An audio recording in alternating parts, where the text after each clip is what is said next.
السلام علیکم۔ آج ہم آپ کو کارگل کے ہیرو لالک جان شہید کے بارے میں بتاتے ہیں۔ اس سے پہلے اگر آپ ہمارے چینل پر نئے ہیں تو پرعزم پاکستان یوٹیوب چینل کو سبسکرائب کر دینا تاکہ آپ کو آنے والے وقت میں ایسی بہت ساری انفارمیٹیو ویڈیوز ملتی رہیں۔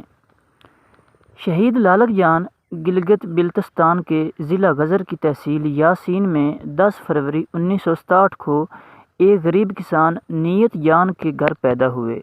نومولود کا نام لالک جان سورج جیسا رکھا گیا۔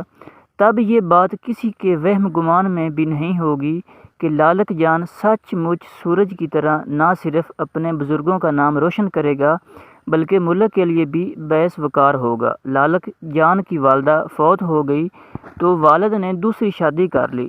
ستیلی ماں لالک جان اور دیگر بہن بھائیوں کے ساتھ خوب شفقت کا برتاؤ کرتی رہی۔ لالک جان نے اپنی ابتدائی تعلیم اپنے آبائی گاؤں ہندور سے حاصل کی اور مڈل تک تعلیم حاصل کرنے کے بعد ناردرن لائٹ انفینٹری میں بحیثیت سپاہی بھرتی ہوا اور معرکہ کارگل کے دوران لالک جان اپنے گھر چھٹیاں گزارنے آیا ہوا تھا۔ جب ان کو کارگل لڑائی کی خبر ملی تو اس کی چھٹی ختم ہونے میں 6 دن باقی تھے۔ لالک جان نے اپنے والد محترم سے محاذ جنگ کی طرف روانہ ہونے کی اجازت مانگی اور کہا کہ میری چھٹیاں ختم ہونے میں 6 روز باقی ہیں اور یہ دن میں گھر گزارنے کے بجائے محاذ جنگ پر گزارنا چاہوں گا، اور ماں سے کہا میرے لیے دعا کرنا کہ میں ملک کا دفاع کرتے ہوئے شہید ہو جاؤں۔ لالک جان کی یہ آرزو پوری ہوئی اور ان کے والد نیت جان نے اللہ کا شکر ادا کیا اور کہا کہ میرے بیٹے نے اپنی جان سے بھی عزیز ملک پاکستان کے گلشن کو سیراب کرنے کے لیے اپنے خون کا نذرانہ پیش کیا۔ حوالدار لالک جان ناردرن لائٹ انفینٹری کے ایک بے باک نڈر اور بہادر فرزند کی مانند ابھر کے سامنے آئے۔ انہوں نے اپنے وطن عزیز کی خاطر ایسے دلیرانہ اقدام کیے جس کی مثال تاریخ میں شاذ و نادر ہی ملتی ہے۔ بحیثیت ایک جونیئر لیڈر انہوں نے اپنے جرأت مندانہ اقدام کی بدولت دشمن کو بھاری جانی نقصان پہنچایا اور ان کے متعدد حملے پسپا کیے۔ اپنے فریض کی انجام دہی میں انہوں نے تن من دھن کی بازی لگا دی۔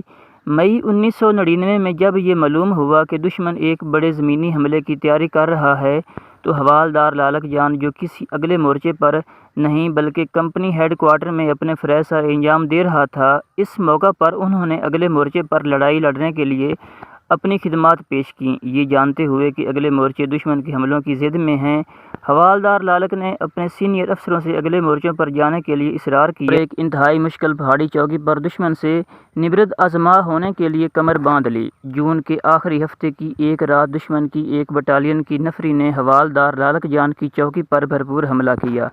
حملے کے دوران حوالدار لالک جان اپنی جان سے بے پرواہ ہو کر مختلف پوزیشنوں سے فائر کرتے ہوئے ہر مورچے میں جا کر جوانوں کے حوصلے بڑھاتے رہے۔ رات بھر دشمن کا حملہ جاری رہا اور لالک جان نے دشمن کے تمام ارادوں کو ناکام بنا دیا۔ صبح تک دشمن سپہ لاشوں کے انبار چھوڑ کے پسپا ہو گئی تھی۔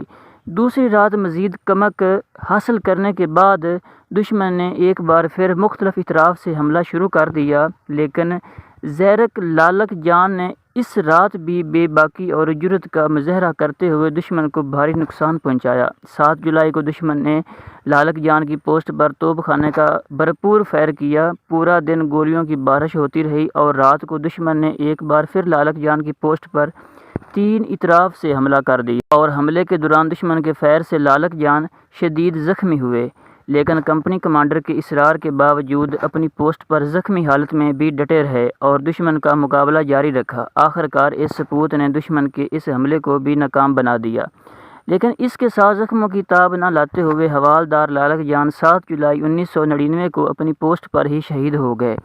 حوالدار لالک جان نے جس بے باکی اور جرأت مندی کا ثبوت دیتے ہوئے اپنے مورچے کا آخری وقت تک بھرپور دفاع اور دشمن کے پے در پہ حملوں کو پسپا کیا، اس کی مثال بہت کم ملتی ہے۔ زخمی حالت میں بھی لالک جان دشمن سے نبرد آزما رہے اور آخری وقت تک ملک کا دفاع کیا۔ ان کی بے باکی، حوصلہ مندی اور جذبہ شہادت پر ملک کا سب سے بڑا فوجی اعزاز نشان حیدر عطا کیا گیا۔ کارگل کے ہیرو شہید لالک جان نشان حیدر یوم شہادت پر ہر سال عوام کی ایک بڑی تعداد ان کے مزار پر حاضری دے کر شہید کو خراج عقیدت پیش کرتی ہے۔ گلگت بلتستان کا ضلع غزر، جس کو شہیدوں اور غازیوں کی سرزمین کہا جاتا ہے، 65 یا 71 کی جنگ ہو یا کارگل معرکہ، یہاں کے بہادر سپوتوں نے ہر میدان میں اپنی بہادری کی لازوال داستانیں رقم کیں۔